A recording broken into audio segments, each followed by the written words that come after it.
Welcome everyone, Christine here with a discussion about Kislev in Total War Warhammer 3, Immortal Empires, and also Realms of Chaos, because what I'm saying here does apply to Realms of Chaos as well, and also applies to the Old World mod if you're interested in that. Kislev is certainly one of the weaker races in the game. To be clear, they are not so horrible like some of the other weaker races like Nurgle, where their campaigns are pure misery. You can make a campaign as Kislev work. In fact, you can make it work quite well if you know what you're doing. Like, this is a turn 75 campaign as Boris Ursus. Let me just say, this is a genuine accomplishment that very few other races could actually hope to match, like looking at that territory. Though, of course, that is Boris Ursus. And Boris Ursus avoids some of the problems that I'm going to mention here, and so does Astankia. But Catherine and Castalton do have these issues, but there are still enough problems to sink a ship for both Boris Ursus and Astankia, and those are the kind of things that you realize actually playing their campaigns extensively. I'm not sure if I still have my Astankia campaign, but let's say taking control over most of Nagorond by turn 64 is also quite an accomplishment in its own right. So Kislev is in a situation where they do have some genuine power, and what they would actually need to really unlock their full potential would not be necessarily a major rework, though there are certainly some systems that do need reworked, but certain buffs in certain aspects. So let's talk about the pros and cons of Kislev, what Creative Assembly didn't fix. Now, let's talk about some of the benefits. Kislev's army is fairly strong. They're a range-centric faction, but they also have a good deal of melee potential, magical potential, and monstrous unit potential. They have decent cavalry. In fact, they have pretty powerful cavalry if we're counting Warbear Riders, and even the Griffin Legion can hold its own, like as charge cavalry. But on a fairly basic level, their Cossars and Armor Cossars are really decent units. Armor Cossars are heavily armored units with silver shields that can take a hell of a beating. The Empire wishes great swords were as good as the Armor Cossars, and Armor Cossars are a tier 2 unit as opposed to the tier 3 unit. Regular Cossars, while they're certainly not a premier ranged unit, they are a pretty powerful ranged unit all the same, regardless of which version of them you're using. If you're using regular Cossars, which are more anti-infantry, or the Cossars with Spears, which have some kind of anti-large benefit. Now, they're a hybrid unit, but really their melee capability is not really anything to talk home about. They do have a bit of a benefit in that they get a lot of Kislev units do get Buyer Blood, which makes it so that they are unbreakable for 30 seconds when their leadership is wavering or lower. There's pros and cons with that, because sometimes in a lot of battles you may want a unit that's heavily damaged to actually retreat off the battlefield. But it also means that Kislev can withstand morale shocks far better than many other races in the game. In fact, most other races in the game.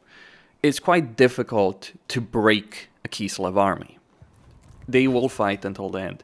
And this is one of the things that makes Kislev decent, though not great, within the hands of the AI. Because while Kislev, even under the control of the AI, will still have a lot of problems, the fact that you're dealing with a faction with a lot of heavily armored and armed units, even if their armor piercing might be on the lower side, but the fact you're dealing with such a faction that will be very difficult to break to rout from the battlefield means that they can do a significant amount of damage to you in battles. That has the benefit that Kislev does have. So their army roster, like from their very basic infantry and Cossars, and then looking at Streltsy, decent enough. Now, Streltsy are a pretty solid unit, and in fact would be an amazing unit if not for the fact that range units, gunpowder range units, pretty much suck right now in Warhammer 3. Still, a couple of Streltsy can do a pretty good amount of damage. Now, cavalry-wise, dervishes are not worth it. Horse archer is decent enough, I guess, for the sake of skirmishing, and wing lancer is decent enough cavalry, but really the entire cavalry chain over here is not worth it at all to recruit. Instead, there are better choices, because there are much better choices than anything you can get here. You can get Tsar Guard at tier 3, and you can get Griffin Legion at tier 4, and that's from a basic settlement, let alone the fact that Kislev does have many cities, many landmarks that do allow this kind of unit recruitment from a much earlier tier. And that is one of the advantages that's worth really talking about over here. Like, look at Prague. Prague is an incredible city that gives you access to the Griffin Legion at tier 3. And also gives you the Citadel of Prague, which gives you armor, Kossars, and Streltsy. The only thing you're missing from the Citadel of Prague is regular Kossars with spears. That's it. Otherwise, you can really and easily recruit a lot of the powerful units that Kislev does have. And then we get into the animal den. Snow Leopards, glass cannon unit, but can do a significant amount of damage. And they're fairly cheap. So there have been people that have made doom stacks of these guys work, or crap stacks, if you will. Going into Warbear Riders, which are an incredibly powerful cavalry unit, anti-large, armor-piercing, causing fear. Now, there are some units that are not necessarily so great. So, Elemental Bears, they're just too expensive. They're good at the big stick unit, but really too expensive and too slow to recruit. And the combat power they have is just not worth enough to justify. Ice Guard, decent enough support range units. I emphasize the support aspect. What Ice Guard are good at is slowing units, having magical attacks, so they're good against demons. They're good against demons or units with physical resistance, but the lack of armor piercing certainly hurts them.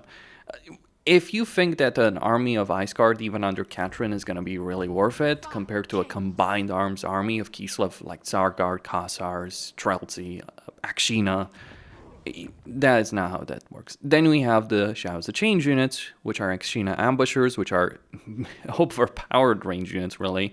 Though on the more expensive side, though they cost the same as Streltsy in terms of upkeep and recruitment, but available at tier 2. And really, these guys really help Kislev out in one of its main weakness, ranged armor piercing, because without these guys, they just don't have it. Streltsy technically have it, but the problem is Streltsy are gunpowder. Like, if Streltsy weren't gunpowder, or if gunpowder units worked better, Akshina would not be the overpowered unit that they are. But they are. They have Vanguard deployment, they have stock, they have By Our Blood as other Kislev units, and they have an incredible amount of armor piercing damage, which is particularly relevant when you're dealing with the Warriors of Chaos. Then we have, at tier 3, we get Hag Witches, pretty decent casters that roam on chariots, so they're pretty mobile on the battlefield, they can do a lot of damage. It would be great if they had the ability of breaking down walls like Mother Stankia does herself, but even so, decent enough casters, and in general, Kislev does have decent casters, but yeah, decent enough magic, decent enough to increase hero capacity for them. And then, of course, you also get the Incarnate Elemental of Beasts, which, unlike the Elemental Bear, this unit is actually worth it. Not quite as heavily armored, but certainly when we're looking at the stats and its pure combat capability, yeah, the Incarnate Elemental of Beasts is a unit that's far more worth it. Now, furthermore, Kislev can get a lot of Hag Witches, and they can get a lot of Patriarchs. And Patriarchs, while they're more of a support hero rather than a pure melee hero, so they don't necessarily have the best melee survivability, their ability to buff units and give you an insane level of casualty replenishment in campaign is something that Kislev really benefits from. So I've talked a lot about the benefits of Kislev in terms of their army roster and hero roster. Let's look at the downside. Their Ice Witches, their Frost Maidens specifically, are incredibly limited in the campaign. It is difficult to actually increase capacity for Frost Maidens in a campaign because in order to do so, we need to get the tier 5 building in the Covenant of Ice over here, which gives you the ability of getting Ice Guard. So you're going to end up having severe limitations with your Frost Maidens, which are the best casters that you have. They have pretty powerful spells, though Tempest Magic is better than Frost Magic. That is particularly relevant. On the flip side, however, with regards to magic, Kislev can make do with Ice Witches, and you can really take advantage of the low character system to get yourself some Ice Witches with really good traits. So you might train a lot of these in a campaign through the Ice Court and load them up in another campaign as level 1 lords to use from the very beginning of a campaign. And while you will lack the melee power of Boyars, and that is kind of a problem because it ends up in a situation where Kislev doesn't necessarily have a hero or lord that's really powerful in terms of one-on-one combat, so it's an issue when you're dealing with someone like, say, Archeon and Grimgore, you do end up with a decent amount of magical potential all the same, with lords that have pretty powerful traits, and also heroes, limited as they are in numbers as the Frost Maidens, but they also are customized in terms of traits. What's annoying though about the Ice Court is the fact that it's RNG based, so you might be, and because of the limited slots, so you might be training a lot of Frost Maidens in particular until you get one that's actually worth it. And same with Ice Witch Warlords. You might be training a lot that get a lot of traits you don't care about until you get the one that you actually want to use. So that's one of the first annoyances that Kislev does have, because, like, consider this one, like this particular Ice Witch. You got a Ranger, so it's missile strength for the entire army, unbreakable, with a minus 10% upkeep for infantry and minus 15% recruitment cost. Yeah, I would say that's significantly better than, say, Vanguard deployment or Fort Control in the province, or, well, 30 growth is certainly strong, but you get the point. There are some lords and heroes that are significantly better than others, but the RNG element is an annoyance. Though, thankfully, it is just an annoyance, but you do need to do research in order to unlock those slots. Though Catherine does start with Ice Sculpting, so she can already train Frost Maiden heroes. I think she would be better off if she just started with Tempest Mage, but that's just me, you know. I have no issues really with Catherine. Oh wait, I do have a significant number of issues with Catherine. But that's just an annoyance. The real problems is when we start looking into Kislev's unique campaign mechanics. So, Devotion is an awful system. However, a Stankia who doesn't use Devotion and has a much better system with a lot more power is actually worse off in terms of her strength than Boris Ursus, because Devotion gives you an economic benefit for dash. So if you're playing as Boris Ursus, right, and you're looking at these kind of campaign benefits, basically as Boris Ursus, you might start worshipping Urson early on, but then you would switch on full on with dash. So you basically get, what, a 10% economic benefit flat out in your entire campaign.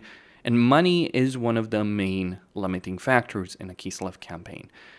That and supporters. If you're playing Katrin or Kastaltin, not if you're playing Boris or Astanka. It says a lot that out of 4 legendary lords of Kislev, 2 don't care about the supporter system. Well, you do have it as Boris, but it's basically a temporary benefit, like if you throw supporters one away. But as Katrin and Kastaltin, you are forced to deal with this system.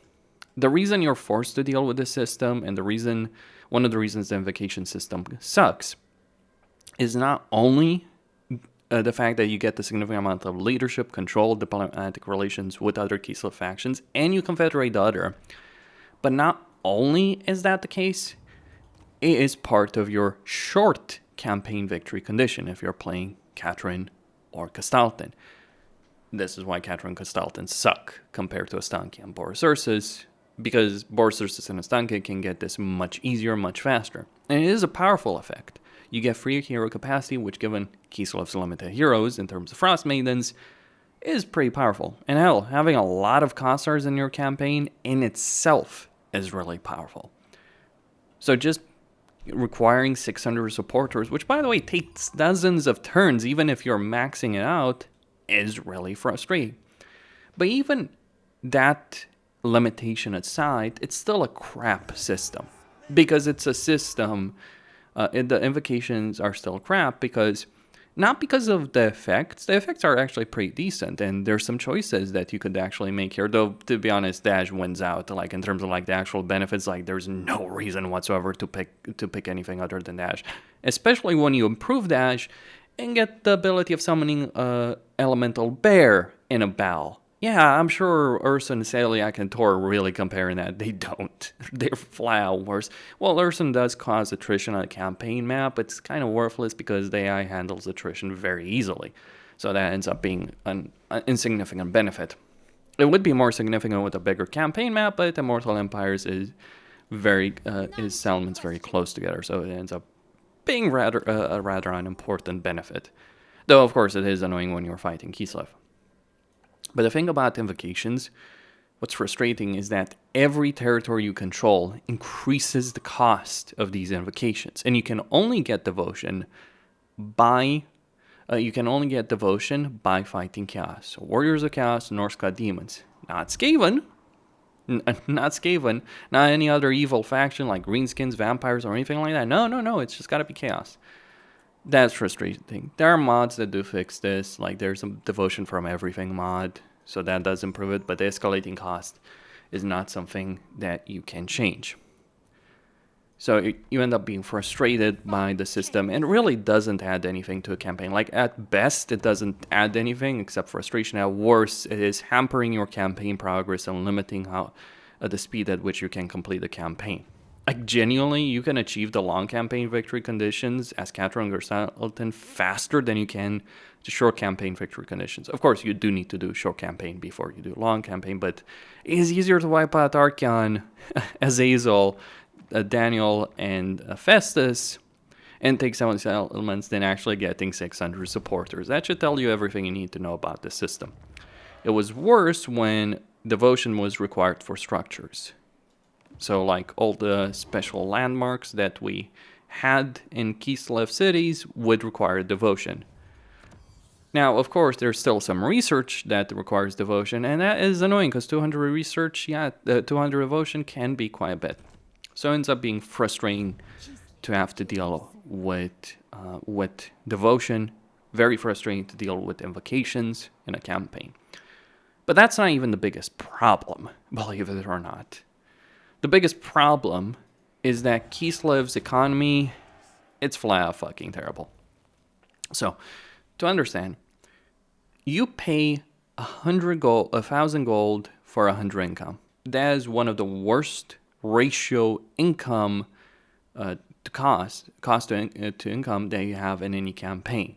Now, some people will argue, well, you can build farmsteads for 50 income. Sure, you can reduce recruitment costs by quite a bit with this, but you end up in this situation where Kislev has to spend just as much money as the Empire, for instance, for structures, for provincial capitals, for settlements, but they get far less in terms of their income. Compared to this, the Bretonnians of all factions have a freaking Dyson Sphere. So your income is very weak, and that's a problem because your armies, while certainly powerful, are not exactly the cheapest in the campaign. Like regular costers cost 450. Sure, you can reduce the recruitment costs to easily half of that, but you can't reduce the upkeep cost. Having cheap to recruit units doesn't really matter when you can't maintain those units because the upkeep of those units is very significant. Now, the way Creative Assembly was trying to balance this out is through two things. One, tradable resources for Kislev do improve your overall economic potential. So, if you're playing Kislev campaign, if you get any kind of trade resources, this will overall give you a stacking modifier that improves your income. But even so, it's a pathetic benefit compared to what other factions have. Because other factions have more than double the income, if not 5 times the income that you do through basic buildings. There's no way you're competing. Like, when Bretonnia is earning truckloads of money and you are poor as dirt, that says something about the balance of races and factions in Warhammer 3. What's even worse is in order to actually make a good income, you need a lot of territory, and you also need to get the provincial capital to get roads and then caravans. This will increase the production of tradable resources in a local region by 50%, and that is a significant amount of money that you'll add up for certain provinces. But this highlights another problem, the final issue, the final nail in the coffin for Kislev. And really one of the problems I do have with Kislev is like Kislev itself as the land is a worthless area of the campaign map. It's not worth investing in, it's not worth taking, it's not worth holding. With the exception of like obviously Prague, Arangrad, and Kislev city itself, they're really only Prague is genuinely worth it as a city. Like, with the exception of the 3 major cities, the other territories of Kislev are just not worth it. For one, they're far less defensible. For second, they actually don't have the kind of tradable resources that you might see in other parts of the campaign map. Like, in the most genuine sense, the Dwarven lands are far more productive. Like, there's a gold mine in Azak's territory. You think the Troll Country or Eastern Oblast is worth it compared to that gold mine? That gold mine might be producing more gold than everything else over here in Eastern Oblast put together. That's just an idea. Or if you can colonize the wasteland, which boar sources can, then the Darklands are worth it. Kislev is not. Or even worse, from a lore-breaking perspective, the best thing you can do, the best strategy you can adopt on the campaign, in a Kislev campaign, is to genuinely conquer the Empire in Bretonnia. Their territory is far better, far easier to hold, far easier to defend, far more productive, because there's far more tradable resources. Like, look at Ostermark, for instance, right? You've got pastures, so you get the farm benefit. You've got pottery, so you've got two tradable resources, two resources over here that will give you faction-wide benefits. You've got a gold mine in Drakenhof. It is easier to conquer, it is easier to hold, it is far less frustrating, and it's far more rewarding. That is pretty lore-breaking, and it just shows how poorly thought out the Immortal Empires map is. And this also applies in Realms of Chaos. While Realms of Chaos Kislev is certainly larger, it's still not worth investing all the time, effort, and energy compared to conquering the Empire. In fact, the Empire is far easier to do so there, because you don't have to deal with someone like Vlad or Draika in that map. You just have a bunch of minor factions, and Manfred to deal with. And really, is Manfred a legendary lord, I wonder? Or is he just a cakewalk of a faction? Besides, he's a minor faction in Realms of Chaos, so he doesn't get the kind of benefits as a major faction.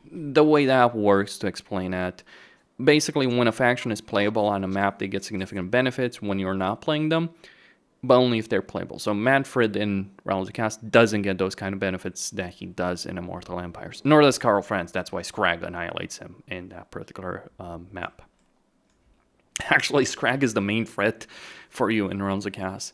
Not the Changeling, not Karl Franz, not Manfred. Scrag the Slaughter, the Ogres. When the biggest challenge of your campaign is the Ogre Kingdoms, there's something really screwed up about that map design, isn't there?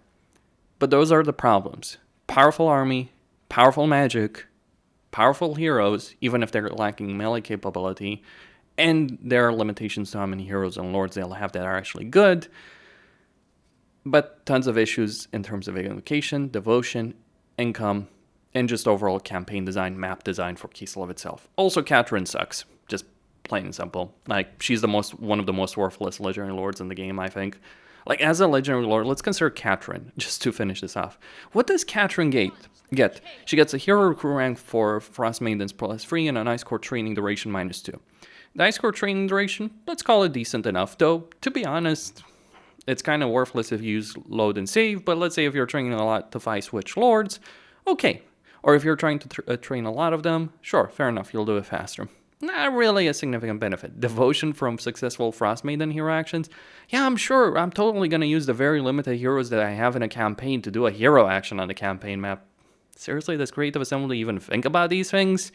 Because, you know what, I don't think they even played their own games. Like, who designed this? Like, even for Realms of Chaos, forget Immortal Empires for a moment. Who thought this was a great idea? Because clearly it was not. It's a different thing when you have Patriarchs for Gestalten getting the same kind of benefit, because guess what? You'll have a lot more Patriarchs. It's still a stupid benefit, because you really never want to have Patriarchs just sitting on the campaign map. It's not worth it. Oh, and 6 control. Okay, that's great. Except Kislev gets a truckload of control, so it's only a very early game benefit until you win the support race and get enough control to never have to worry rebellions. Not that Kislev has that many rebellions to worry about. They've got other problems to worry about. Like, the reason they don't have to deal with rebellions is because they have a bunch of buildings that they will build that will increase their control. So if you're playing in a Kislev campaign, you will certainly build an Orthodoxy chapel or multiple chapels. So the idea of a Kislev rebellion is... especially when you have a commandment that increases your control, is pretty difficult to accept. Originally when Warhammer 3 launched, it seemed like a great bonus because it would prevent rebellions, but really it ends up being meaningless. So her faction effects are worthless in a lot of ways. Like the hero rank, oh, that sounds great. Except, again, you have very limited heroes. So does it really matter when you can only get like 3 Frost Maidens for the vast majority of your campaign, or 4 or 5 maybe? Not quite. It loses its potency very, very quickly after that. I mean, you can stack it with other benefits, but still, a very limited beneficial effect. As for her Lord effects, 50% upkeep for Iceguard. If Iceguard were worth recruiting in mass, and I've played campaigns with doing so, and I've come to the conclusion it certainly isn't. If Iceguard were worth recruiting in mass numbers, sure. They are not. Oh, miscast base chance. Yeah, corruption, not even worth talking about. Corruption is a non-entity in a Warhammer free campaign. Maybe Old World, though. But still. As for her skill line, genuinely, it's like a really bad skill line. So you have a lord that can ride a bear mount, so she could be decent in melee, but she doesn't have the melee skill line, so she isn't. I think Catherine would actually be a much better lord if she had the ability of getting the melee skill line. She doesn't.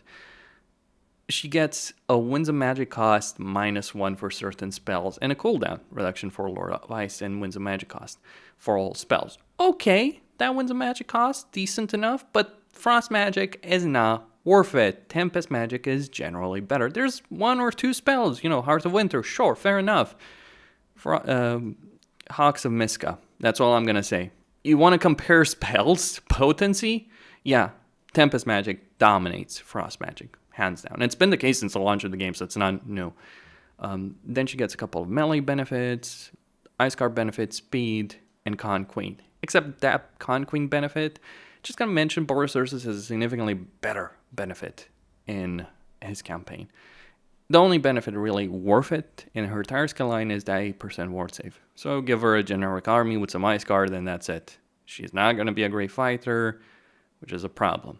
All the other lords are better than her. In fact, even a generic mage is better at magic than her. And that generic mage is going to give you, you want to compare benefits? Imagine reducing the entire upkeep of your army by 10% for all units. Sure, it's not 50%, but as stated, Ice Guards are not necessarily worth recruiting in a campaign. That's where I stand. Questine here, signing out. Don't forget to subscribe, like, and enable notifications, and stay tuned for more.